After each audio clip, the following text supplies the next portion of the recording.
Alfredo, buenos días, ¿cómo te va? Muy bien, Steffi, buenos días a todos.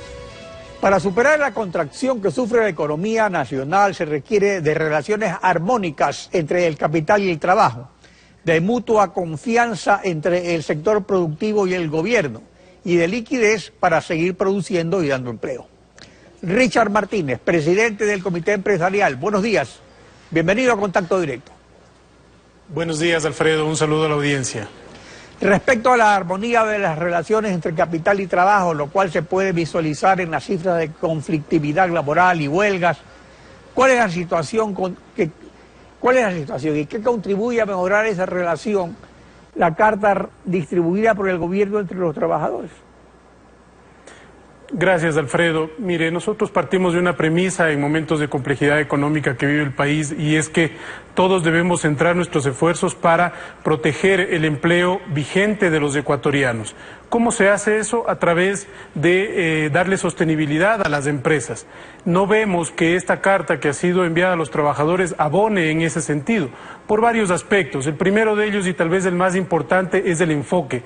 ¿En qué debemos estar enfocados en este momento? Tanto las autoridades laborales cuanto quienes conformamos el tripartismo, los trabajadores y los empleadores, es en buscar alternativas para darle adaptabilidad al mercado laboral que tiene altas rigideces.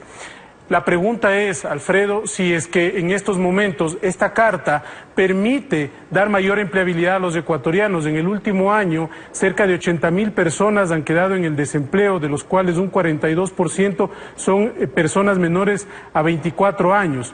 Nosotros tenemos varias propuestas en este sentido y creo que es hacia allá donde debemos apuntar. Además, genera mucha preocupación, Alfredo. Pero finalmente la carta ¿se distribuyó o no se distribuyó entre los trabajadores?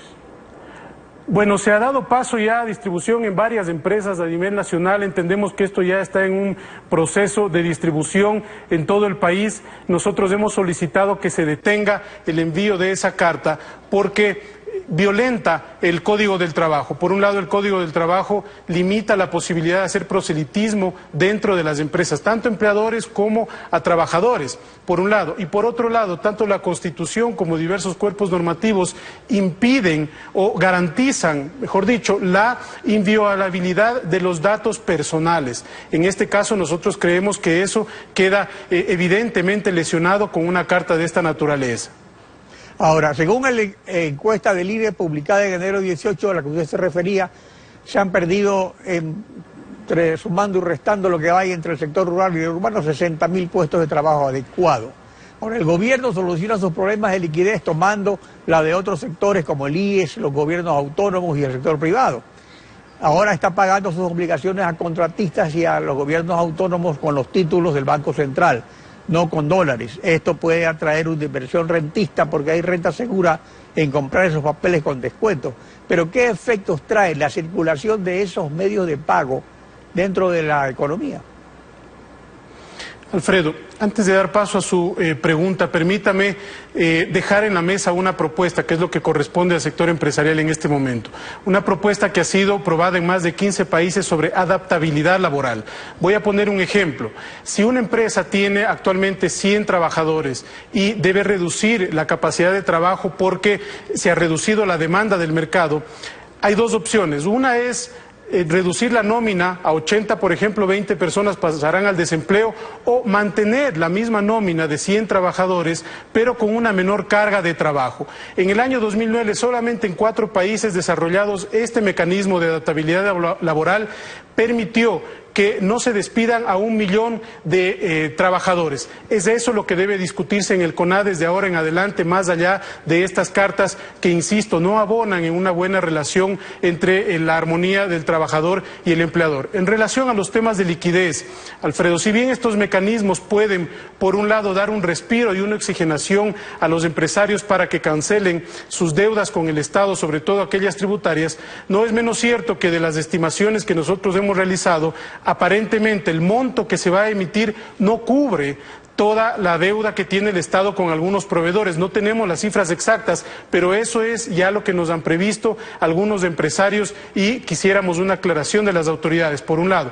Y por otro lado, lo que puede suceder es que el monto que yo reciba como empresario me va a servir para pagar en impuestos una parte, pero otra parte va a quedar libre porque ya he pagado todos mis impuestos.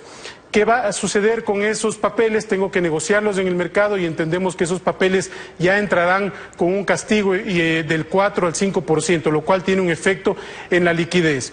Otra propuesta, Alfredo, que nosotros creemos que es importante tomarla en cuenta en este momento, tiene que ver con el impuesto mínimo, justamente para darle liquidez al sector empresarial, darle sostenibilidad a las empresas y procurar garantizar el empleo de los ecuatorianos. Fíjese usted, el anticipo al impuesto a la renta, que se convierte luego en impuesto a la renta, genera una tasa efectiva del 45%, que grava esencialmente a pequeñas, medianas y grandes, pequeñas, medianas y microempresas. Esa es la tarifa efectiva que nosotros hemos calculado, lo cual genera una alta distorsión en las empresas. ¿Por qué? Porque tienen que anticipar su impuesto a la renta sobre la operación del año anterior, lo cual desnaturaliza el concepto mismo del impuesto a la renta. Y por otro lado, al final del año, si es que el anticipo es superior al impuesto causado, calculándolo con el 22%, se genera un impuesto mínimo. Eso evidentemente es una presión de liquidez y puede poner en riesgo la sostenibilidad de las empresas y por tanto mina la capacidad de las empresas para garantizar el empleo de los ecuatorianos en estas condiciones, que es lo que a todos nos interesa. Pero eso se ha planteado ya desde hace varias semanas. ¿Qué respuesta hay del gobierno? Las autoridades han señalado que este mecanismo esencialmente se creó porque al inicio de la administración de este gobierno había un alto nivel de evasión. Pero también las autoridades nos han dicho, las autoridades tributarias sobre todo, es que en estos últimos años el incremento de la recaudación responde en un 80% al mejor control y en un 20% al incremento de tributos. Si es que ya tenemos esta cifra de mejor control, de mayor capacidad de control de parte de la autoridad, no vemos que haga sentido mantener este impuesto que grava a la operación de las compañías y no a su renta mismo, lo cual le quita liquidez en un momento de complejidad económica y sobre todo afecta a las MIPYMES. Y al no haber liquidez, pues no hay empleo. Ahora, en sustitución de las sobretasas arancelarias, el gobierno analiza establecer un timbre cambiario para pagar aranceles, que establecería un tipo de dólar más caro para las importaciones privadas. Todos los sectores de la producción han expresado su preocupación. ¿Cuál sería la vía adecuada para mejorar la competitividad de las exportaciones sin afectar al costo de las importaciones, que en un 60% aproximadamente son materias primas y bienes de capital que dinamizan la economía? Alfredo, nosotros creemos que hay que ver esto en perspectiva de mediano y de largo plazo. La pregunta es si vamos a seguir procurando subsanar los problemas de frente externo a través de la limitación de importaciones o garantizando más entrada de divisas, inversión extranjera directa, acuerdos comerciales y otro tipo de instrumentos que garanticen rápida liquidez a la economía. Por el lado de la restricción de importaciones, nosotros conceptualmente no somos partidarios de este tipo de medidas. Entendemos la situación compleja que se vive a nivel externo, pero creemos que un mecanismo como el timbre, tal como ha sido anunciado, no tenemos la propuesta completa todavía, pero tal como ha sido anunciado puede generar una distorsión adicional en la economía. No hay espacio en este momento para experimentos, porque esta es una medida que no se ha aprobado en ninguna parte del mundo y eso nos genera preocupación. Si es que las autoridades deciden que debe implementarse una medida de esta naturaleza de corrección de importaciones, creemos nosotros que aunque tengan impacto y no estando de acuerdo, hay otras alternativas. En el caso del timbre, además, nos preocupa que se genere una retaliación por parte de socios comerciales, que se violente la normativa internacional, tanto multilateral de OMC cuanto andina, lo cual puede generar un efecto contrario al esperado. ¿A qué voy con esto?